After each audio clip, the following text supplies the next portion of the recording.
Now at 10, below zero this morning. We're starting to see some warmer temperatures in our forecast. We'll have the details.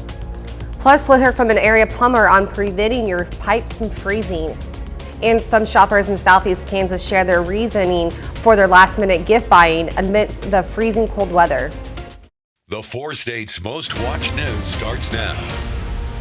The wind chill advisories are here to stay for the night. This is KOAM News at 10. I'm Carrie Worthen. We'll go straight to Sam Lane, who joins us with the first look at the weather. Yeah, thanks a lot, Carrie. We were very cold this morning, below zero in many locations. And of course, when you factor in the wind, it made it feel a lot colder. Fortunately, the temperatures have recovered a little bit, but the wind is starting to die down as well, and that's pretty good news. Radar is clear right now. We're not expecting any precipitation tonight, but we still have those wind chill advisories until tomorrow at noon in Missouri, and in southeastern Kansas it goes until about 9 a.m., and then down in Oklahoma the advisory is in effect until 10 a.m., so just be bundled up if you're heading outside tomorrow morning. We're going to see temperatures dropping through the single digits all the way down to 3 degrees by tomorrow morning. And that could be dangerous if you're going to be outside exposed. We're going to see a cold weekend, maybe some Monday flurries, but don't worry, a warmer week is ahead. And I'll also have a little bit of a peek at the New Year's on our forecast as well, so you want to stay tuned for that. Many area roads are clear now, but there are some that could still be dangerous. It's important to keep an eye out for any patches of ice while driving. Officials with Joplin Public Works say they are continuing to treat roads to keep them safe. Well, what happened was, because we were looking at the weather, we didn't want to lay anything down because we thought it was supposed to be a wintry mix. So normally what we'll do is we'll lay brine down, and that way we have something between the surface and the snow to help melt that snow down. You can find information about current road conditions on our website at KOAMnewsnow.com. Some 4-staters may experience their pipes freezing from the cold winter weather. Paul Keys, a local plumber with Pittsburgh, says when air temperatures are -20 with a 25-mile-an-hour wind, pipes are freezing. There are times when just one pipe is frozen and it can be thawed with a hairdryer. For larger issues, Keys says his team uses a jet heater to thaw pipes under the houses, but it is important to keep safety in mind when doing it at the heater, as the heater can cause a fire. Anytime you put a heat source under your house, you need to be careful. All of my people carry a fire extinguisher with them. If you are trying to do something to heat under your house, you should have a fire extinguisher ready, and you should not leave it unattended. Keith says that they usually thaw a house out in about an hour or two. He also says about half of the pipes will thaw out without a broken line. Frozen pipes possibly lead to bigger issues at hand as well. Joplin authorities responded to a fire shortly after 8 a.m. in the Royal Heights neighborhood. Authorities say the residents were working to thaw frozen pipes under the sink and unknowingly started a fire within the walls. The fire was under control shortly after 11. No one was hurt. Police arrest 2 people who say they robbed a Pittsburgh convenience store overnight. Authorities say just before 5 this morning, they got a call about robbery at a snack attack. At the same time, they noticed 29-year-old Benjamin Lewis running down the alley in that area and getting into a car. Officers started chasing, then Lewis left the car. He tried to hide under a house. Lewis was arrested along with the car's driver, 27-year-old Cheyenne McNaught. The House passed a $1.7 trillion spending bill Friday, largely along party lines. The bill includes more than $707 billion in non-defense programs like healthcare and education, $858 billion in defense funding. It also includes $44 billion in aid for Ukraine. The bill now heads to President Biden's desk for his signature. On one of the busiest travel days of the year, hundreds of thousands of Americans are having a tough time getting home for the holidays. Nasty weather across much of the country is putting the brakes on getting from here to there. Bradley Blackburn has the latest.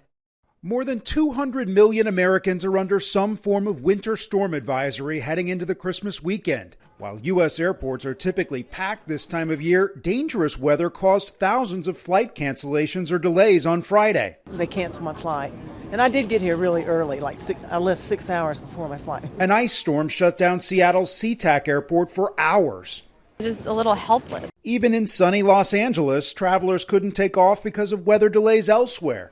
I thought I was safe. I'm in California and I'm headed to Hawaii. It's also tough sledding on the roads. A multi-car pileup tangled traffic on the Ohio Turnpike near Sandusky. Blizzard conditions shut down roads in Buffalo, New York, and rolling power outages are expected from Texas to Tennessee. I'm really glad that I have a fireplace because otherwise I'd be freezing right now. Warming centers are open across the deep south and Midwest to protect people from the extreme cold. I haven't seen it this bad since Sandy. And from Maine to New York City, the storm has brought coastal flooding. My basement is wiped out. It's gone again. Second time. With dangerous cold on the way, New York's governor has declared a state of emergency. This is a life-threatening, dangerous event. Protect yourselves, protect your families. Do not travel until the roads are reopened, that you know it's safe. Power outages, airline cancellations, and icy roads are expected through the weekend.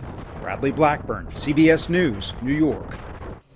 And pregnant women who stick to a Mediterranean diet have a lower risk of preeclampsia or high blood pressure. A new study out of Cedars Medical Center looked at women who followed an anti-inflammatory diet while pregnant, which is heavy on vegetables, whole grains, fish, and olive oil. They found an overall lower risk of pregnancy complications, including a 28% lower risk of preeclampsia. The FDA is hoping a label change will clear some things up about the Plan B emergency contraceptive, which surged in demand earlier this year after the Supreme Court overturned Roe v. Wade. In nearly updated information about the Plan B one-step product, the FDA says it will not work if the person is already pregnant, meaning it will not affect an existing pregnancy. Previously, the product label had said the pill might prevent a fertilized egg from implanting. Still ahead, some last-minute shoppers hit the Meadowbrook Mall in Pittsburgh to buy gifts amidst the cold weather. Plus, the IRS announces it will delay a new change being made for Venmo and Cash App users. As Christmas draws near, many people are shopping for gifts late. KOAM's Shagun Babandele has more. With the Christmas holidays in sight, many people are going for the last round of shopping. I feel like I need to just pick up some odds and ends last minute, kind of even out the gift giving to everybody. The key to late shopping is to have a plan or a list. Well, if I had a really great idea for a Christmas gift for somebody and I just couldn't get it anywhere, I would have B, what would they like next, or C. That way I don't end up empty-handed at the end and getting something that they may or may not like. Make a list. Make a list before you head out and kind of plan based on everybody's hours, because the weather, some people are closing up a little early, so I kind of looked at that before I left. You know, I still had some things specific on my list. I knew where to get them. I kind of pre-planned a little bit, and I knew they were still here, so that's what made me get out. And I also have childcare today, so I'm kid-free, so trying to wrap things up. One shopper says how he will spend his time during the holiday. Plans holiday, spend time with family. Spend time with family, gather, do gift exchanges, stuff like that. Just show the love. With the winter storm, shoppers say the cold did not deter them from coming out. It hasn't really slowed me down much, but I do wish if it's going to be this cold that we would have some snow on the ground and it would be pretty for Christmas. Like we talked about, I got some last minute Christmas shopping. If you do get out though, wear a jacket. I didn't, so that's the advice I got for them. Reporting in Pittsburgh, Shagun Babandele, KOAM News. 1 in 3 last-minute shoppers say they choose where to buy their gifts based on how soon they can get them. Americans may want to be extra patient with deliveries and packages presents in this holiday season. The monster winter storm blasting much of the U.S. is causing delivery delays nationwide. FedEx issued a statement saying its hubs in Indianapolis and Memphis suffered major disruptions. UPS announced similar situations, saying services in some regions could also be affected. Anyone getting paid for their goods and services through apps like Venmo or Etsy just got a reprieve from the IRS. Today, the IRS announced it would delay implementations of rule change that would have resulted in virtual paper chase of tax forms going out by January 31st of next year. To anyone using such apps for their business transactions, the IRS has postponed it by a year. A little later, Mizzou looks to end 3-game losing streak in bowl games. We'll have their highlights against Wake Forest. Well, I think Santa Claus is going to like the forecast for Christmas Eve. I'll have all the details on that and a warming trend as well, so stay tuned.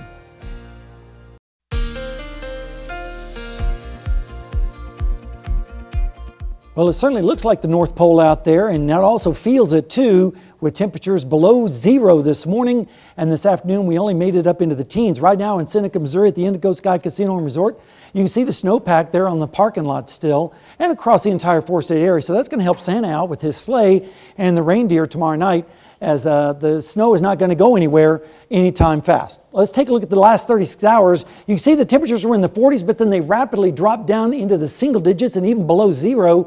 And then we bumped up a little bit late last night and early this morning, so we ended up with a low of -4. But this afternoon we only made it up to 11 degrees, which of course was way below the normals of 46 and 27. But believe it or not, we weren't even close to the record low either. The record is -15 back in that cold December of 1989. Radar is all clear right now. Don't think we're going to see any snow right now, but we might see a little bit on Monday morning after Christmas. Let's take the temperatures right now are generally in the single digits. A few teens showing up, like down in Neosho with 10, as well as Anderson, the warm spot. They're in Grove with 11 degrees right now. But when you factor in the wind, it feels a lot colder out there. -6 in Webb City and in Carthage, -9 in Nevada and Stockton, -7 in Yates Center. And the warm spot, 0 over there in Nowata. That's because the winds are a little bit lighter out towards the west, and we're going to see that trend continuing through the day tomorrow. Winds will start to let up a little bit tomorrow, lesser so out to the west, and stronger winds off towards the east. So they're going to be under those wind chill advisories a little bit longer. Right now in Joplin, it's sitting at 9. West wind at 12 makes it feel like -6 out there. And of course, it's very dry air with a dew point of -4. Now tonight we're expecting mostly fair skies, just a few clouds floating by with temperatures in the single digits. 4 is a pretty popular number tonight, 2 up in Garnett, and a little bit warmer down to the south where they'll only drop down to 6. And then tomorrow afternoon we're going to see temperatures rising into the lower 20s with northwesterly winds, maybe some mid-20s down to the south. But it's still going to be a pretty cold day, especially with the wind factored in too. Then on Sunday morning, we're going to see lows generally in the single digits up to the north, teens to the south. So we're starting to make progress a little bit warmer as we go through time. And then Sunday afternoon, we'll make it up into the upper 20s, maybe even above freezing down in Grove and Jay with 33, also in Pineville, but it's going to stay below freezing for most of the area. Then Sunday night into Monday, here comes that next storm system dropping down from the north and west. I think most of the snow is going to stay up towards the north and east, where there could be a little bit of a dusting up there. I think most of the area will probably see just some flurries, and that's about it. All right, let's take a look at the wind chill forecast. For tomorrow morning, it's going to feel like it's in the -15 degree range across the area. Then in the afternoon, single digits, pretty much the bet across the region. And then as we go into Sunday, we're going to see temperatures feeling like in the teens with temperatures in the 20s. Then as we look, we're going to see the cold air start to move away. Then another little piece drops down from the north, and that then moves away as milder air starts to move into our area as we move through the middle part of the week. And that's pretty good news. It also means a chance of rain as well with the next storm system. Here's the next 7-day forecast. 22 tomorrow, 30 on Sunday, finally above freezing on Monday, and then we start to get more spring-like with some rain around here as we head towards the latter part of next week, Carrie. It makes me laugh every time you're like, we're having a warm-up. It's going to be 8 degrees. Yeah. Yeah, break out the suntan lotion for that 8 degrees. Yep. Okay, thank you, You're Sam. welcome. Don't forget, you can be the first to know about the day's weather with KOAM Skywatch weather app. Get severe weather updates sent straight to your phone, free of charge. It's available in Apple App Store and the Google Play Store. The KOAM Skywatch weather app. Samsung is recalling more than 600,000 top-load washing machines over concerns they are short-circuit and overheat, posing a fire hazard. The Consumer Product Safety Commission says owners should immediately stop use of the machine until the software is updated. They're washing machines that were bought from June 2021 through December 2022. Still ahead, veteran running back comes up big for the Kansas City Chiefs. And the Missouri Tigers hit field for a bowl game against Wake Forest. Jacob Leonard has those highlights and more next.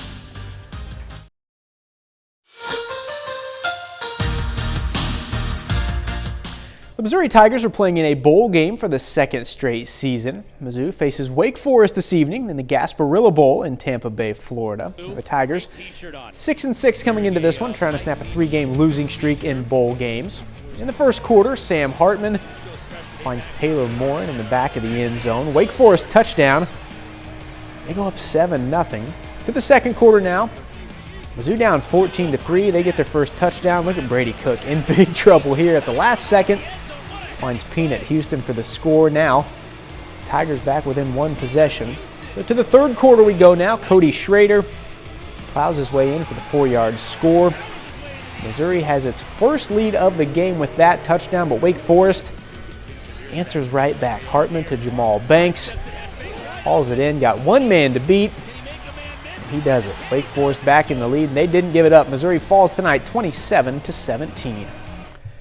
Well, tomorrow night, right here on KOAM at 10, we'll have our extended interview with Pittsburgh State head football coach Brian Wright. Wright joined us in studio earlier this week to talk about a lot of different things, including how important the next few weeks are to what the team wants to do in 2023.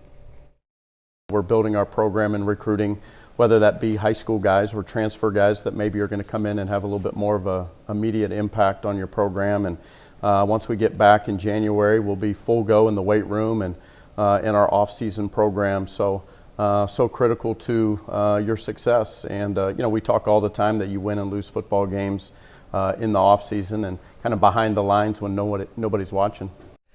Our extended interview with Coach Wright will air tomorrow night on KOAM News at 10. We'll also put the full interview on our website tomorrow night.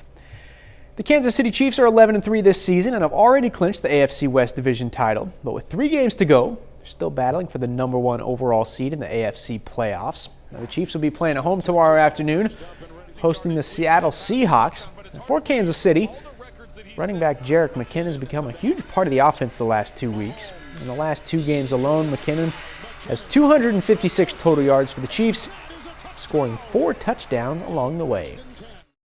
He's just a true professional. He does everything the right way when he's in the building. He's taking care of his body every single day. And he does everything, like I said, he does everything the right way. So he protects well, he runs routes well, he runs the ball well. And so we can have him in there and trust that he's going to know exactly the protection assignment, where to be at on time. And whenever we give him the runs, he's going to make plays happen. And so he's a great player, but even a better dude. And I think that's why everybody loves having him on the team. Missouri men's basketball picked up a big win against 16th-ranked Illinois last night, 91-73. They shot 60% from the field, 50% from 3. And Kobe Brown was a monster for Mizzou. He scored a game-high 31 points to go along with 8 rebounds. Tigers are now 11-1 overall this season. And they'll have their SEC conference opener against Kentucky coming up next Wednesday. So a big win for Mizzou last night, but unfortunately for the Mizzou football team, they fell just short tonight in their bowl game. Well, thank you for all the information. We'll be right back with more news after this. We take time now to honor a local veteran. Michael LaPointe joined the U.S. Army in 2007. The Commerce, Oklahoma native was stationed in Iraq. We are proud to salute Specialist Michael LaPointe, a 4-state hero. A 99-year-old woman from Hermitage, Missouri, has a rather unique Christmas wish. She even wrote a letter to Santa with her requests. Joe Hickman visited her with her today. Chiefs Kingdom loves its players, and 99-year-old Martha Bird became an ardent fan. Oh, ever since I seen Kelsey dancing. That's right. Martha kind of has a thing for Travis Kelce. I said he could dance on my side of the porch anytime he wanted to. Martha lives at Hickory Estates, an assisted living facility in Hermitage. And when the company that owned it decided to put out a Christmas newsletter, I said, how about some letters to Santa from the residents? They were all quite nice, but Martha's just made me laugh. And it made me tear up a little. Dear Santa, all I want for Christmas is Travis Kelce. If you could have him come to my door, I would put on fake eyelashes, lipstick, and rouge. All I would do is stand there and bat my eyes at him. Santa, I hope you can make this happen. Love, Martha. Martha says she admires Kelce's talent and personality, even though he is known for an occasional problem with his temper. I seen him throw his helmet. I didn't blame him. I would have too. And while she does have other passions, she loves to go to the casino, and not for just a couple hours either. But she never misses a Chiefs game on TV, at least the start of it. Sometimes I go to sleep like I did this last Sunday. And then whenever I got up, I hit the floor. Yes, Martha fell last weekend, not from swooning over Travis, but she is recovering just in time to see her letter get shared over social media. Overnight, it just kind of exploded. The most common reaction on social media has been, wow, that's a great idea. I hope she gets her wish, and I wish I could get that wish too. While Martha hasn't signed any autographs yet because of her newfound fame, I got a kiss a while ago, or a maintenance worker. Give me a kiss on the cheek. and with her 100th birthday coming up in April, We've been fantasizing about whether or not Travis Kelce would show up at her 100th birthday party. I'd be thrilled to death, I expect. Travis, the ball's in your court. That's a sweet story. Yes. I hope she gets her Christmas wish. That letter that she wrote was just as cute as, like, Yeah. kids letter. That was awesome. She acted as giddy as a kid too. Oh, no kidding. It's going to be cold for the Chiefs game tomorrow up in Kansas City. Temperature 22 tomorrow, dropping down into the teens for that game. And then Monday, some snow flurries in the morning, and then turning warmer next week with some rain towards the end of the work week. And then if we extend it out to the beginning of the next year, looking pretty mild around here with temperatures in the 50s and lows in the 30s. All right, don't forget, on our website right now you can check out our top local sports stories of 2022. When we went through and put that story together, some of them are a little surprising, some may surprise you, some may not. Some are pretty obvious, but it's on our sports page, KOAMnewsnow.com. Go check it out. Okay, have a safe night. Thanks for making us a part of your night.